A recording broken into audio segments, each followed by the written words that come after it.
சின்னஞ்சிறிய என் சகோதர சகோதரிகளுக்கு எதையெல்லாம் செய்தீர்களோ எனக்கே செய்தீர்கள் என்று ஆண்டவர் இயேசு கிறிஸ்து சொல்வதை மத்தேயு எழுதின நற்செய்தி 25வது அதிகாரம் 40வது வசனத்தில் பார்க்கிறோம். சின்னஞ்சிறிய என் சகோதர சகோதரிகளுக்கு எதையெல்லாம் செய்தீர்களோ எனக்கே செய்தீர்கள். இந்த தவ நாட்களில் ஆண்டவர் இயேசு கிறிஸ்து தன்னையே நமக்காக கொடுத்தாரு. நம்ம இயேசுக்கு ஏதாவது கொடுக்கணும்னு ஆசைப்படுறோம். இப்போ கேள்வி என்னன்னா, அவருக்கு எப்படி கொடுக்கறது? ஆண்டவர் நமக்கு உணவு தருகிறார். அவருக்கு எப்படியாவது உணவு கொடுக்க முடியுமா? இங்கேருந்து ஏதாவது கொடுத்து அனுப்பினா பரலோகத்துக்கு என்ன பார்சல் அனுப்ப முடியும்?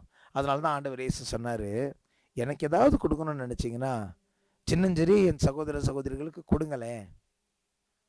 பிரியமான என் நண்பர்களே, ஏழைகளையும் எளியவர்களையும் தேடி நம்ம ஓட வேண்டிய அவசியமே இல்லை. அவங்க நம்ம கூட தான் இருக்கிறாங்க, நம்ம வளாகத்திலே இருக்கிறாங்க. இப்போ நான் இந்த வீடியோவை ரெக்கார்ட் பண்ணிகிட்டு இருக்கிறேன். திருச்சியில் அருங்குடை இல்லத்தில் தான் ரெக்கார்ட் பண்ணிகிட்டு இருக்கிறேன். ஒரு 10 அடி தூரத்தில் ஒரு அம்மா இருக்க தான் செய்கிறாங்க. அப்போ அவங்களுக்கு ஏதாவது ஒன்று செய்கிறது, நான் இயேசுவுக்கு தான் செய்கிறேன்னு ஆண்டவர் இயேசுவே சொல்கிறார். அவங்களுக்கு நீ ஒரு உணவை வாங்கி கொடுத்தீங்கன்னா அதை நீ எனக்கு தான் வாங்கி கொடுக்குறேன்னு ஆண்டவர் இயேசுவே சொல்கிறார். அவங்க கூட நீ கொஞ்சம் நேரம் உட்காந்து பேசுனீங்கன்னா என் கூட தான் உட்காந்து பேசணும்னு ஆண்டவர் இயேசுவே சொல்கிறார். அதுதான் சின்னஞ்சிறிய என் சகோதர சகோதரிகளை எதையெல்லாம் செய்தீர்களோ எனக்கே செய்தீர்கள். பிரியமான சகோதர சகோதரிகளே, இயேசு நம்மை சந்திக்க ஏழை எளியவர்களில் காத்து கொண்டு இருக்கிறார். அவரை சந்திக்கலாமா? அவர் கூட கொஞ்சம் நேரத்தை செலவிடலாமா? அவருக்கு ஏதாவது தேவை இருந்தால் அவருக்கு ஏதாவது வாங்கி கொடுக்கலாமா? நம்ம தேவைகளெல்லாம் பார்த்து பார்த்து செய்கிற இயேசு இந்த தவ நாட்கள்லையாவது அவரை தேடி நம்ம போகலாமா?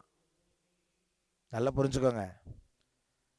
நீங்கள் நற்கருணை ஆலயத்தில் ஜெபம் பண்ணும்போது நான் உங்கள் முன்னாடி நிற்கிறேன்னு ஆண்டவர் சொல்லலை.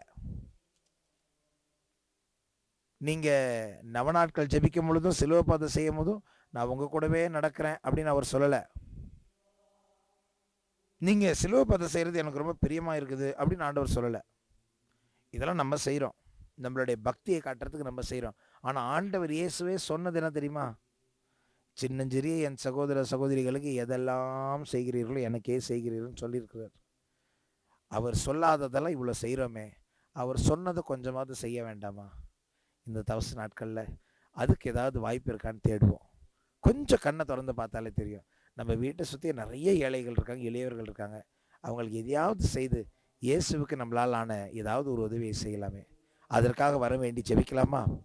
விண்ணக தந்தையே, எங்கள் ஆண்டவர் இயேசு கிறிஸ்துவை எங்களுக்கு முன்மாதிரியாக அனுப்பி அவர் இந்த உலகத்திற்கு நன்மைகளை செய்து எப்படி ஒரு நல்லவனாக வாழ வேண்டும் என்று எங்களுக்கு கற்றுக் கொடுத்ததுக்காக நன்றி செலுத்துகிறோம். குறிப்பாக ஆண்டவர் இயேசு கிறிஸ்து ஏழையாகவே பிறந்து ஏழையாகவே வாழ்ந்து ஏழை எளிய மக்களோடு சகஜமாக பழகியது போல நாங்களும் ஏழை எளியவர்களோடு சகஜமாக பழகவும் அவர்கள் தேவைகளை சந்திக்கவும் இவ்வாறு எங்களாலான உதவியை இயேசுவின் மறை உடலுக்கு நாங்கள் செய்ய இவ்வாறு இயேசுவின் கட்டளை, அதாவது சின்னஞ்சிறிய என் சகோதர சகோதரிகள் எதையெல்லாம் செய்தீர்கள் எனக்கே செய்தீர்கள் என்று ஆண்டவர் சொன்னாரே, அந்த வாக்குறுதியை நாங்கள் நிறைவேற்ற எங்களுக்கு கற்றுத்தாரும். இதையெல்லாம் எங்கள் ஆண்டவராக இயேசு கிறிஸ்துநாதரின் பெயரால் தந்தையே உம்மை மன்றாடுகிறோம். ஆமென். God bless you.